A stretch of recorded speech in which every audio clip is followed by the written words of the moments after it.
$350 billion का Trump साहब ने अनाउंस किया है कि भैया इतने पैसे के मैं टैक्सेस फ्री करने वाला हूँ अपने लोगों के लिए 2026 में। तो ये न्यूज़ कैसी न्यूज़ है? क्या आपको लगता है देश में खुशहाली आएगी? लोग, मिडिल मैन जो है, आम आदमी बड़ा खुश हो रहा है, सेलिब्रेट कर रहा है, बट ये है क्या?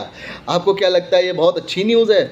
आप इस चीज़ को, बेसिक न्यूज़ को, बेसिक फाइनेंस सिस्टम को समझने का प्रयास करिए कि कभी भी आपको घर में लोन, पैसा लेने की ज़रूरत कब पड़ती है, कब आप अपने एक्स्ट्रा मनी को बाय करते हो, कब आप बैंक से लोन लेते हो, कब आप क्रेडिट कार्ड का यूज़ करते हो, कब आप किसी दूसरे से ब्याज पे पैसा लेते हो। सिंपल सा लॉजिक समझिए, जब आपके पास पैसे की कमी होती है और जब भी आप किसी बाहर से पैसा उठाते हो तो वो अपने एक दूसरे ब्याज दर पे पैसा उठाते हो, और जब सरकार भी इस तरीके का कोई कदम उठाती है तो उसका एक हिडन साइन होता है कि लोगों के पास पैसे नहीं है और वो स्पेंडिंग्स को बढ़ाने के लिए पैसे मार्केट से लेके आके दे रहे हैं। अब अगर यूएस पैसा लेके आ रहा है तो अल्टीमेटली किसके ऊपर हिट करने वाला है?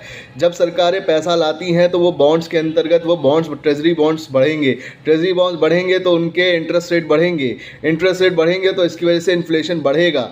आप इस चीज़ को समझो कि कोई भी पैसा, जो भी डॉलर वो स्पेंड कर रहे हैं, सरकार स्पेंड कर रही है, फ्री में आपको दे रही है, आपको उनको वापस पे करना पड़ेगा और डबल पैसे के साथ पे करना पड़ेगा, इन्फ्लेशन रेट्स के साथ। क्योंकि जो भी बॉन्ड्स, जो भी पैसा सरकार, यूएस गवर्नमेंट ला रही है, वो सारा पैसा इसलिए ला रही है कि मार्केट्स में पैसे हैं ही नहीं, लोग के पास वो पैसे नहीं हैं, उस तरीके का डेटा नहीं आ रहा है, इन्फ्लेशन बढ़ता जा रहा है। और इस तरीके का कैश लाने का मतलब है वो और लोन लेके आ रहे हैं, और लोन लाने की वजह से बॉन्ड शील्ड्स और बॉन्ड्स भी बढ़ेंगे और इंटरेस्ट रेट भी बढ़ेगा, और इससे आम जो नागरिक है उसको इन्फ्लेटेड प्राइस पे करना पड़ेगा आने वाले टाइम में। उसी सामान को जो आज वो $100 में खरीद रहा है, आप समझो वो 2020 में जो ग्रॉसरी $100 में आती थी, $100 में मिलती थी यूएस में, आज वो $140 के आसपास, $135-40 के आसपास आ रही है। आप समझ रहे हो, 6-7 साल में इन्फ्लेशन $35 से $40 का बढ़ चुका है। तो वही चीज़ अब और भी यूएस कर्जा ले रहा है, तो इस कर्जे से क्या होने वाला है आप समझो। जो आम आदमी है वो खास क्यों नहीं बन पाता है? क्योंकि वो इस कर्जे को एंजॉय कर रहा है,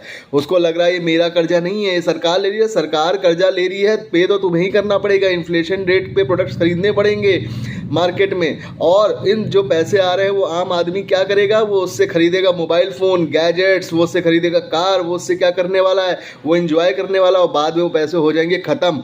और जो स्मार्ट पर्सन है, जो स्मार्ट पीपल हैं, जो खास आदमी होते हैं, जो बड़ा पैसा बनाते हैं, वो कभी भी ऐसे एसेट्स में पैसा नहीं डालते हैं जो डिप्रिशिएटिंग एसेट्स होते हैं। वो हमेशा गोल्ड, सिल्वर और बिटकॉइन जैसे एसेट्स में, डिजिटल एसेट्स में पैसा डालेंगे, जिससे कि जब हार्ड टाइम आता है, मार्केट क्रैश करती है, तब उन गोल्ड एसेट्स से वो पैसा बना सके। वीडियो पसंद आई हो तो लाइक करिएगा।